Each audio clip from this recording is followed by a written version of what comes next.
I'll tell you, these Mets are Rasputin-like. You cannot put them away. They will not die.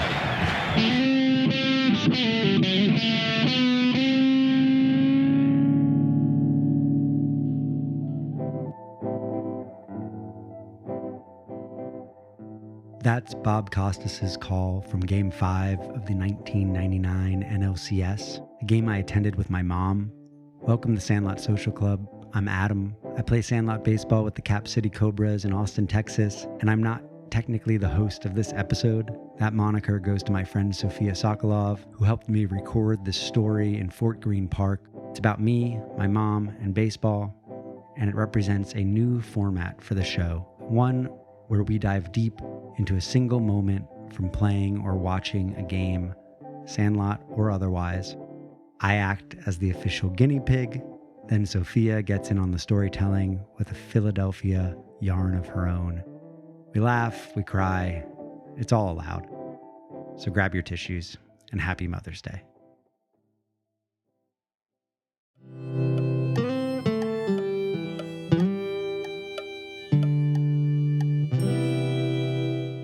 Well, I wore a baseball hat as a non-Sandlot player. I did want to sort of represent, baseball in general. So yeah, I mean, I've put the literal hat on.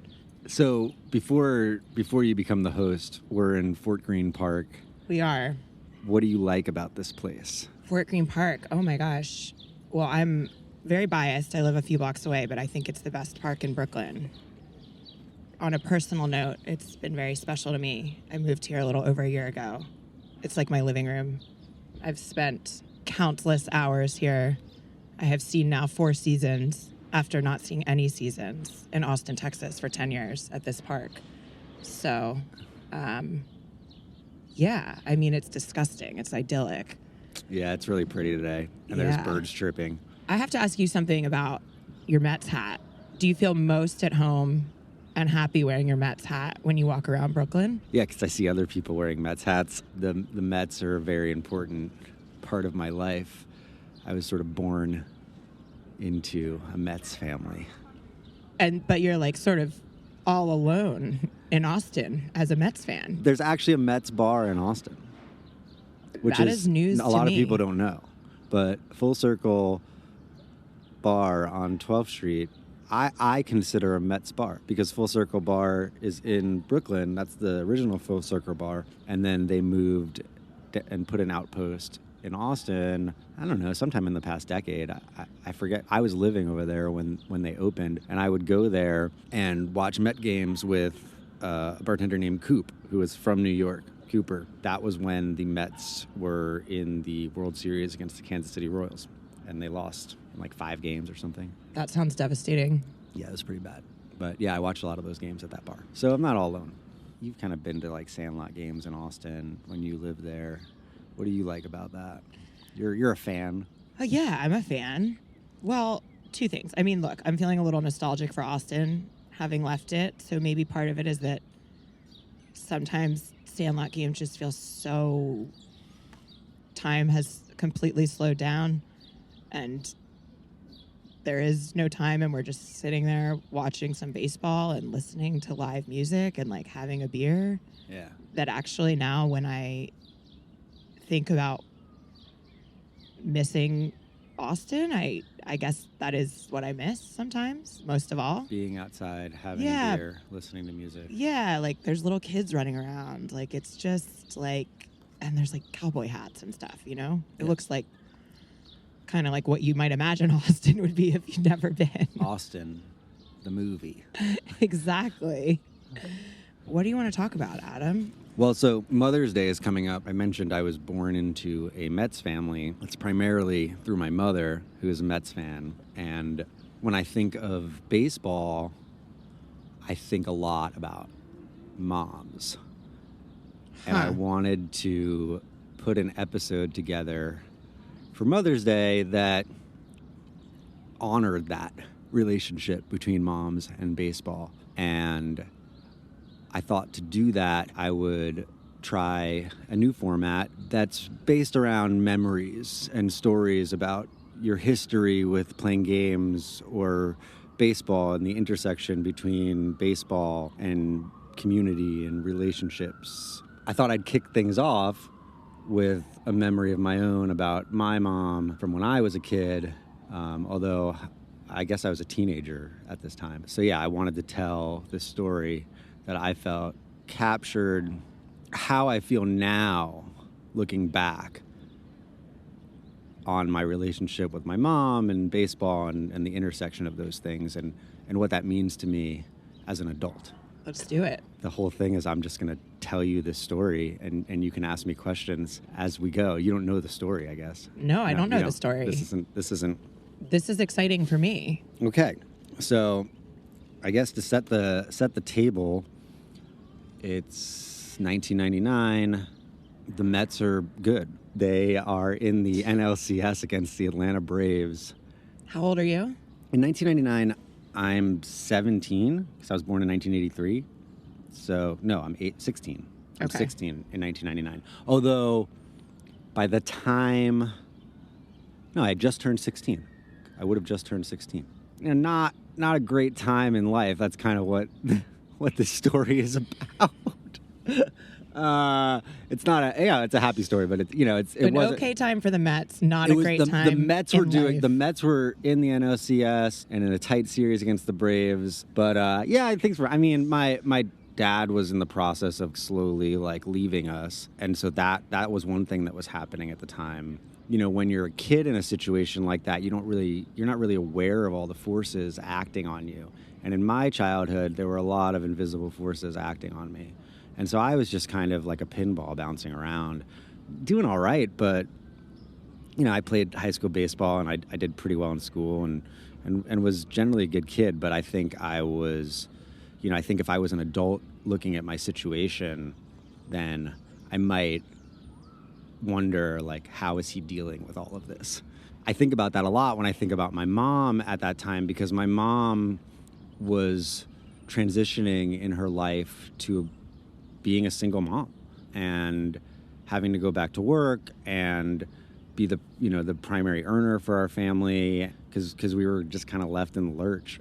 Just a lot of stuff going on for her. And I don't even remember being particularly aware of her as a stressed person at the time. I don't remember being around her and thinking, this is a person who is struggling or is experiencing change in a way that is difficult.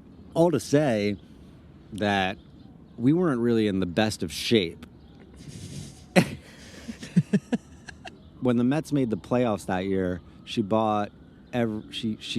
signed up and got on the list and got tickets to every single game. I mean, I went to every single home game of that playoff run, and it was just something that we would go do. And so all October, we would hop on the Long Island Railroad, take it to Shea Stadium, and go to the game.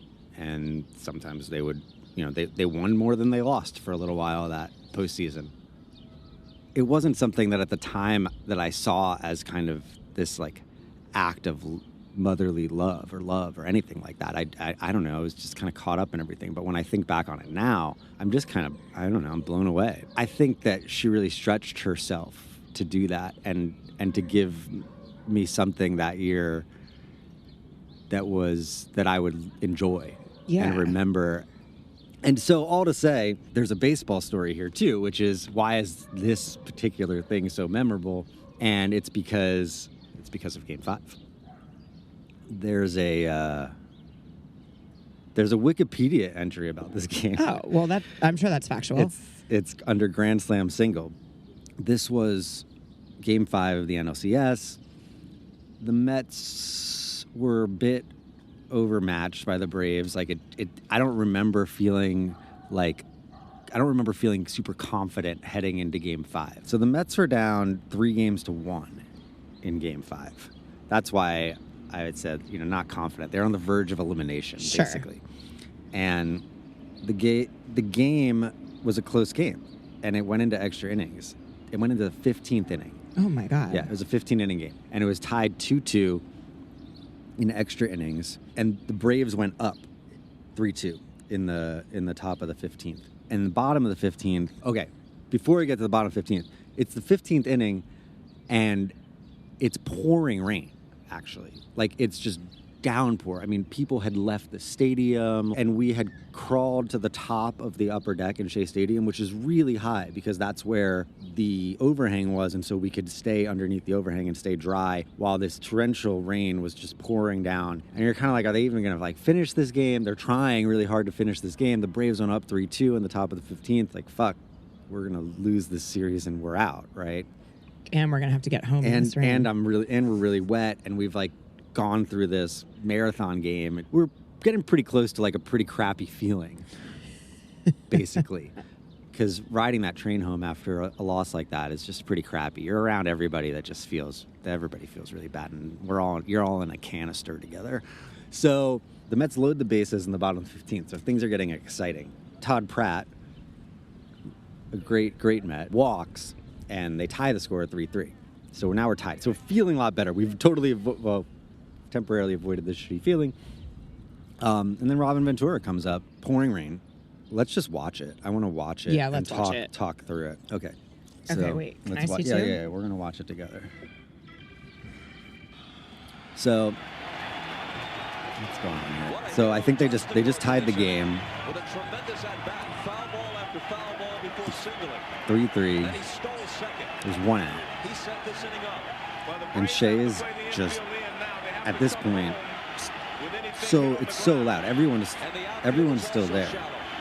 As you can see, people are wearing ponchos. And there's Robin Ventura's kind of like open stance. And you can see the rain. It's pouring rain. It's pouring rain. Yeah. Oh, he's got such a like smirk on his face too. He knows what's coming. Was it so loud in there? It sounds so loud. Yeah, it was pretty loud. And we had become kind of like buddies with everybody around us by this point too, because we'd been in the rain. Right. Weather will do that. It'll bring you together. I'm feeling nervous watching this. Bases loaded, one out. And he almost threw it away. Well, he was disturbed by Roger Cedeno. Cedeno made a good bluff towards There's Bobby Cox and Bobby, the two Bobbies. Picked the plate up late.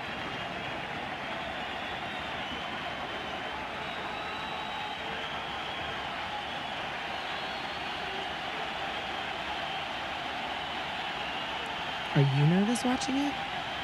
Do you feel? There it goes, and he just crushes it back to Georgia. Oh, that is. I'm getting so like gone. chills. Oh even my just God! Remembering the way that stadium erupted when that happened. Well, they will not let Robin Ventura run around the bases. I'm grinning, thinking of little Adam just jumping up and down. Oh yeah, I mean, just losing it. Everybody was hugging each other, and I mean, it was everything at that time. And it's so overwhelming, in an environment like that. For the umpires, and then left the scene. There's something about a grand slam, especially when you're younger. Like, it's all I ever wanted to see.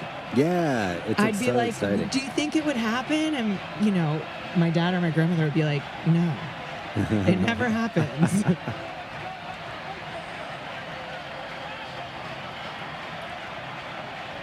5-hour and 47-minute trip to Beckham. God is a Met fan. That was fun. Reading Valentine's lips. Thank you, New York. It felt like the whole city was behind the team, and you got on the train afterwards, and everyone's cheering, like "Let's go Mets!" I'm sorry, it's So fun. It's so fun. I get emotional thinking about it because Are you crying a little bit right now? it's a happiness that, like, I don't know. I'm sorry, this happens like every time I watch this. It's not that the Mets won. It's that now that I'm older, I can only think about that and see that, and all I can think about is my mom. And how happy we were together. And we go every year we go to Met. I come home and I go to a Met game. This isn't that trip, but you know, there's a whole season, and I'll come back. Oh, God. And go to a game with her. Shit, sorry. I practiced doing this before, and like I've watched this a number of times in the hope that I wouldn't, you know, have this happen. But, you know, I don't know. It's just, it's hard for me to think about being on the train afterwards. It's always that. I fully understand that. I mean, I don't know, that kind of joy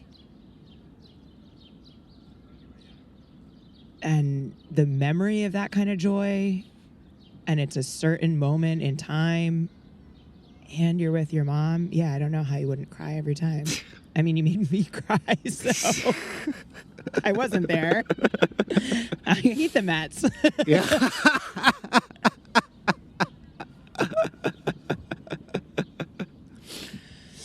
Have you talked to your mom about this? Like just that particular Oh no, so moment? so here's the rub. There are lots of stories like this that people have, and I think I'm really interested in the memories that people have around baseball, and would like to do more episodes that are just sort of focused on a specific moment like this, where somebody is talking about a game they went to or a game they played in, just an experience they had, and really sort of drilling into that moment and why it's important to that person. And so this was meant to be the model episode for that format, but I also think of it as kind of, you know, a Mother's Day card, so to speak. So no, she has not heard me talk about this in this particular way, but I'm going to send this to her, obviously. I mean, it's going to be on the internet, but I'm going to send this to her and then just like call her up, I think, and put, you know, say, Happy Mother's Day. Happy Mother's Day, Adam's mom. I'm like remembering I went to a lot of baseball games with my grandparents, a lot of Phillies games. Yeah. And I'm thinking about my grandmother at these games. He was like 5'2", maybe. And I'm sure I'm misremembering the story now, but the way it cemented itself into my memory, this is the most Philadelphia story, and you can edit this out of your Mets Mother's Day card, but I have to tell you. But the way I remember it at the time was not like in any way a formative memory for me, but when I think about my grandmother and I think about so much about what she meant to me and who she was like, she just was never afraid to like ask for what she wanted and to speak her mind and to sort of, I don't know, like she was just a constant model of that. Like I said about the Grand Slams, like there's things when you go to a baseball game when you're younger, you just like really want. It's like, am I going to get to see a Grand Slam? Yeah. And also, am I going to get to catch a ball? Is there going to be a fly ball that comes out and I can have it? I can take it home. I don't know. Like that just to me, like the idea of that, I would be walking up and being like, I want one of those things. Yeah. And I'm sure I talked about it all the time. And, you know, all a grandmother particularly ever wants is for their granddaughter to have exactly what she wants. So we're sitting there in my grandparents' seats. I'm sitting in between them. There's a bag of trash that is our trash, right? Like we'd had hot dogs or something, and there's a bag of trash between us. So already, this is just the most Philadelphia story. It centers around a bag of trash. Yeah. And a ball pops up, and it lands in our bag of trash. And this man from behind grabs the ball as if like it's his ball. And I like, it all happens so fast. I don't realize what's happening. And my grandmother loses it. And this is how I remember it, is she's basically screaming with a large Philadelphia Phillies fan that's behind us, who's had like probably like 10 beers and has grabbed this ball out of our bag of trash saying like, that's our ball because it was in our bag of trash. Yeah. Our trash, our ball. Yeah. And then she somehow, my like 5'2" firecracker grandmother gets this ball from this man and gives it to me. And I take this ball home. It's like my first fly ball. It's like the most exciting thing ever. And I'm just remembering that now, and I'm cracking up at it. That's a great story. Possession is 90% trap. Just like... Thank you for listening. Thanks, Sophia, for helping out. If you like the show, subscribe or follow us on Instagram at Sandlot Social Club Podcast. We'll be back to our regular format in 2 weeks, but have a few new tricks up our sleeve for later this summer, so stay tuned. And if you want to tell a story of your own on the show, send along a voice memo or message to sandlotsocialclubpodcast@gmail.com. I'd love to help. And the best part is, you don't even have to know what it's about. I don't know what it's a story about. I guess it's a story about baseball and love. Yeah, maybe more than other sports. Baseball is long. You sit and you have a hot dog and you're in the sun a lot of the time. And so I feel like maybe more than other sports, baseball really is about the people often that you're watching it with. I don't know. It's a little different that way.